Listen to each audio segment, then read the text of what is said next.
Hello and welcome to my next video, which will show you how I made this window. It uses an unusual technique where you have two pieces of glass sandwiched together within the lead, and that's how I'm able to achieve the movement between two colours in the same piece of glass. But I'll show you more about that in the video. It was commissioned by somebody who lives in an area historically named after a wealthy chandler. Hence, if you look carefully, hidden in the design are 3 candles. So yes, I hope you enjoy and I hope you find something useful in the video. There are some slightly different techniques to ones you've seen before. Okay, thank you.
I just wanted to talk about this piece of glass because I've had some trouble cutting it.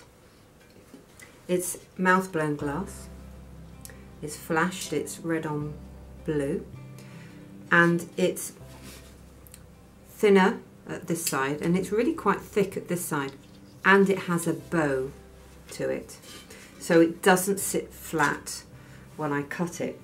Now, I once had a big sheet of pink glass, and as I was cutting it, because of the bow, the whole thing shattered. So I've always been very cautious when there's a bow on my glass.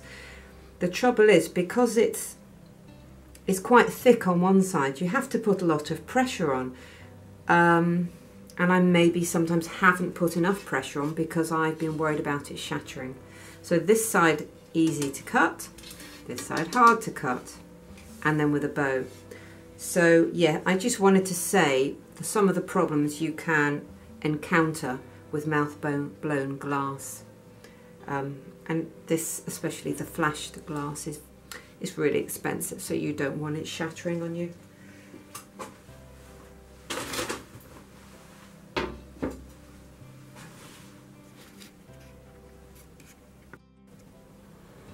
Now I'm going to sandblast some of my glass to see the sort of effects I can get.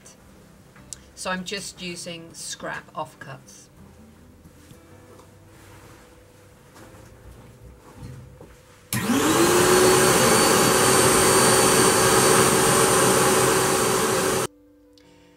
This is me refilling my pressure pot with sand because mine's a bit of a homemade setup. I don't have a hopper which collects the sand in my sandblaster to refill my pot, so I do this manually.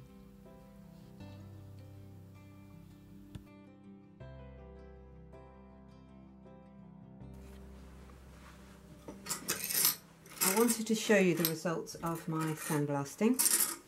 So this is a piece that I made a just quick resist for, and I'm quite pleased with that. That's come out quite nicely. To be honest, that's the easy bit. The harder bit is getting a sort of graduated effect with the colour, and moving from blue to red is quite tricky. This is where there was a score line, so the flashings come off there, so just ignore that line. But this isn't bad, this isn't too bad. Here, because I've sandblasted the surface of the red away, it's gone dull. So what I'm going to do is I'm going to fire it to try and bring the polish back up. So this is the sort of orange on clear, and these are the red on clear, and I've done a few of these because these ones I've got to do some experiments with painting yellow underneath it. Oh, speaking of which, I think I'm missing my yellow one. Must put it in the sandblast somewhere.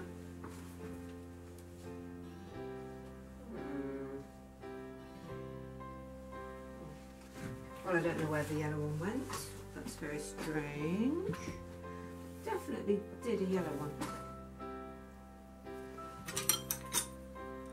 Ah. Okay, well, never mind. I can do that in a sec. So the next job is to fire them, and then come back to them tomorrow and see if they fired at the right temperature and they've got a polish.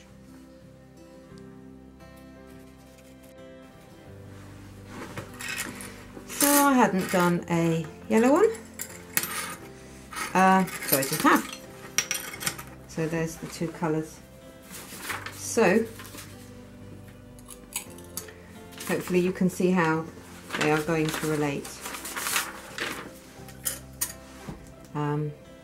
So that's the red and clear. So I'm going to have to put some silver stain behind this one here.